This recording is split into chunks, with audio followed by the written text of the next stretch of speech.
One morning you open your eyes and something is different. The air feels heavier. The dreams you once carried like torches have dimmed into cold embers, leaving behind only the bitter smoke of regret.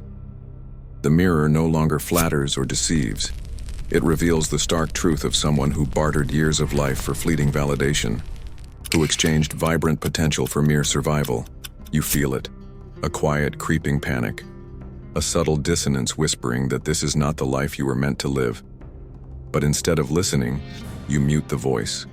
You scroll endlessly. You go to work. You laugh at jokes that don't touch your soul. You endure another day inside a life that no longer fits, afraid to admit it never really did. There's a quote by Nietzsche that says, "Your second life begins the moment you realize you only have one." But most never reach that moment. They exist as if they're infinite, as if time bends to their whims, as if dreams can be shelved indefinitely, as if decades of absence from their own lives can be erased with a simple apology. We weren't raised to live. We were trained to comply, taught to follow trails blazed by the long dead, to trade wonder for security, to sacrifice our essence at the altar of duty. We confused routine with purpose, silence with peace, existing with living. But then something ruptures the illusion, a sudden loss, a betrayal that severs the self, or simply waking up and realizing the person in the mirror is a stranger wearing your face. That rupture is painful, but it's also a gift. It's the first clear look at the truth. You don't have forever.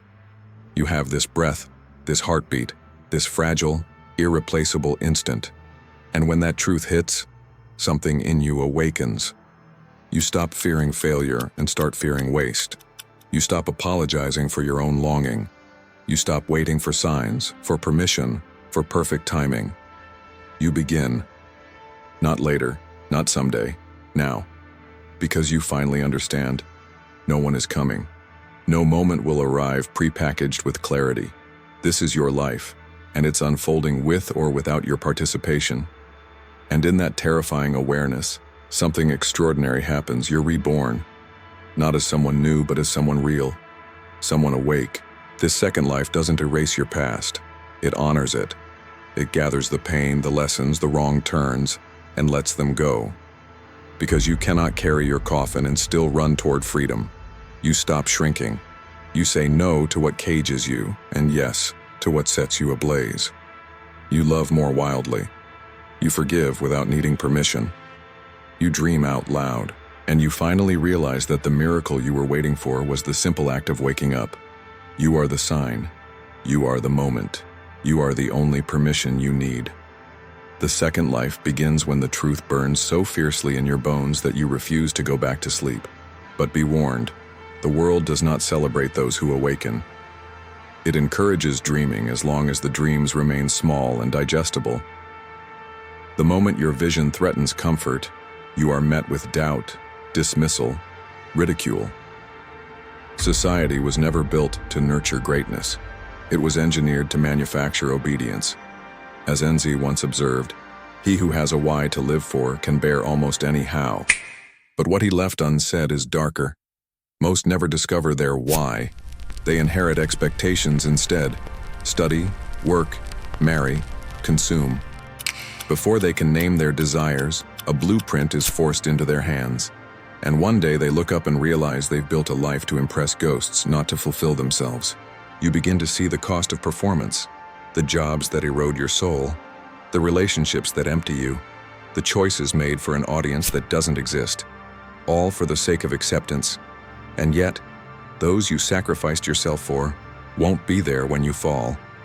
They'll forget your dreams even as they bury your body. Nietzsche understood this too. True living requires exile. Authenticity requires rebellion. The real tragedy is not death itself, but the fact that most people never truly live before they die. You can feel it, can't you? The silent ache in others, the performative joy, the way people laugh too loud at jokes that don't touch them, the way they chase titles, vacations, possessions, anything to escape the weight of their unlived lives. This, Nietzsche called the herd instinct, the unconscious survival strategy of those who fear thinking for themselves. It's safer to be accepted than it is to be free. But that safety has a cost. A soul that betrays itself to belong doesn't survive. It rots. You can decorate the cage, you can call it success, but it remains a cage. True freedom? It's terrifying. It demands full responsibility for your choices, and that's why so many stay asleep. They tell themselves, one day, when the kids are older, when I retire. But time is not patient. It does not wait for your convenience. It does not negotiate with your fear. The moment you understand you only get one life is the moment you either rise or disappear into the dream forever. Nietzsche didn't just offer philosophy, he offered a mirror. Not to flatter you, but to frighten you into action. Because fear, real fear, wakes you up. You weren't born to be safe. You were born to burn, with clarity, with purpose, with a soul too fierce to be caged. And now that you know the truth, that time is running out, that no one is coming to save you, what will you do? Will you retreat into numbness? Will you wait for the world's permission? Or will you begin? This choice isn't abstract. It's immediate. Every second you delay is a second lost. Every moment spent seeking approval is another piece of your soul abandoned. There will never be the perfect time. There will only ever be this one, now. And now is demanding something from you. It's demanding that you live, ferociously, truthfully, fully, before it's too late. You don't suddenly wake up drowning in regret. It's not a dramatic crash or a thunderclap. It arrives silently, like a chill in the air that gradually seeps into your bones. A missed chance here, a maybe later there. A dream you put off chasing because you were too exhausted. A truth you never voiced because fear held your tongue. At first, life seems untouched.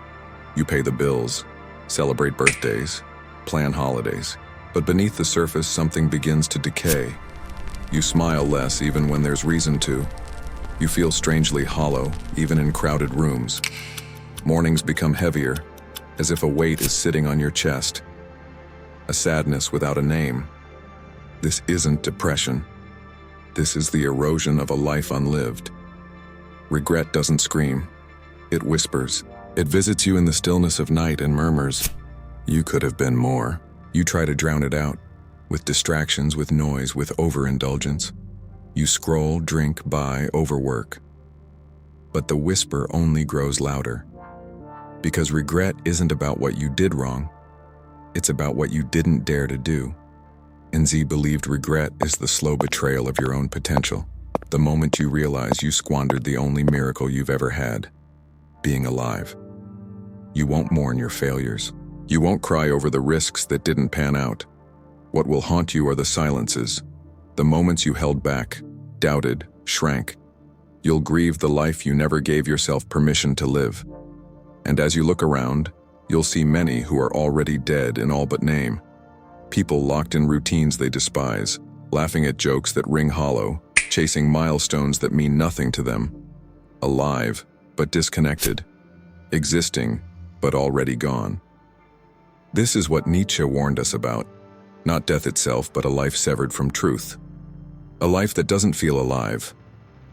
Every time you postpone becoming who you are meant to be, you feed that quiet death. You trade parts of your soul for comfort, safety, and the illusion of more time. And the saddest part? Most people won't even know what they've given up until there's nothing left to reclaim. We're told to measure life in numbers, in salaries, likes, and possessions. But none of those will hold you close at 3 a.m. when the ache of an unlived life comes knocking. None of them can silence the echo of what could have been. In that hour, only one truth will matter. Did you live? Did you become who you were meant to be? Or did you leave this world without ever truly arriving? The fear isn't of dying. It's of dying without having lived. But if you're brave enough to feel that fear, to really face it, it can become your awakening. Fear can chain you, or it can ignite you. Most let it trap them in small, forgettable lives. But you can choose differently. Use that fear as fuel. Let it set you in motion. Let it burn away your excuses.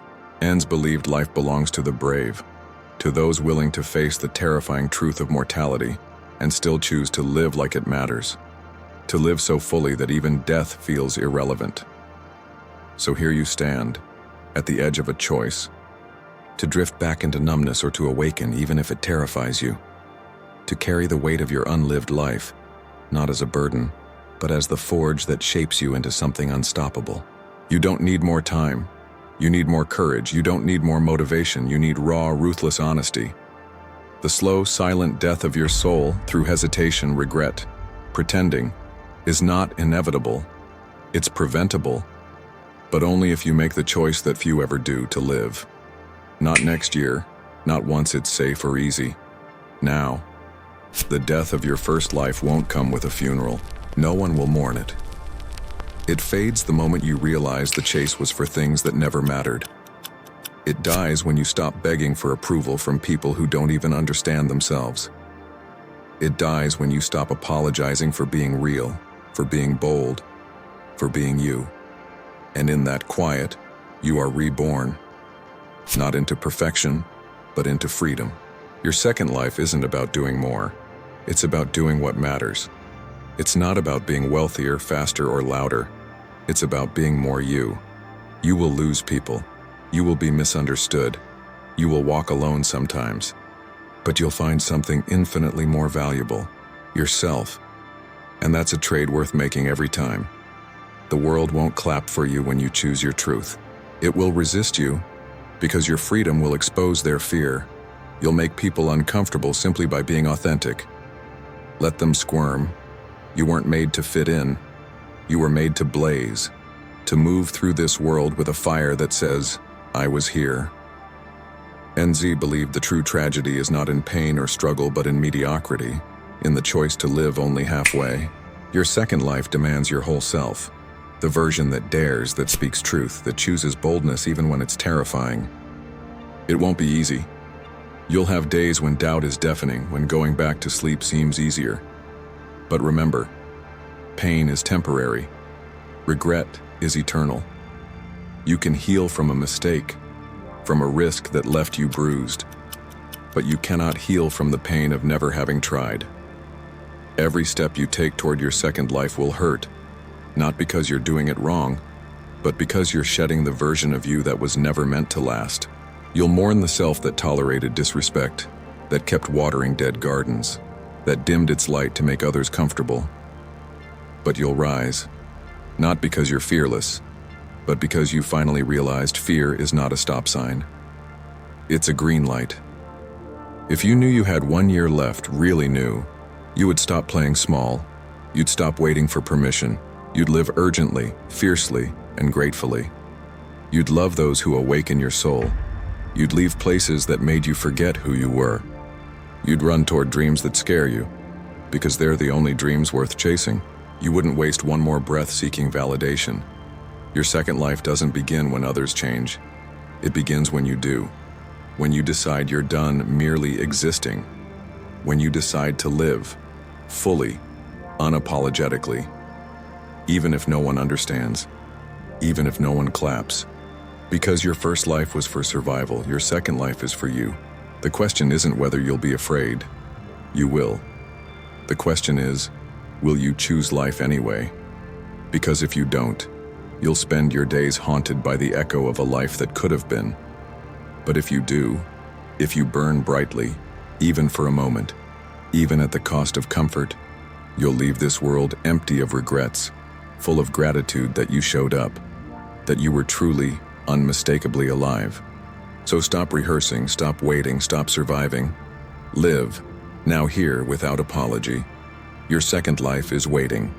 It begins the moment you stop pretending you have time. And before you go, ask yourself this. If today were the only day you were guaranteed, would you still waste it pretending?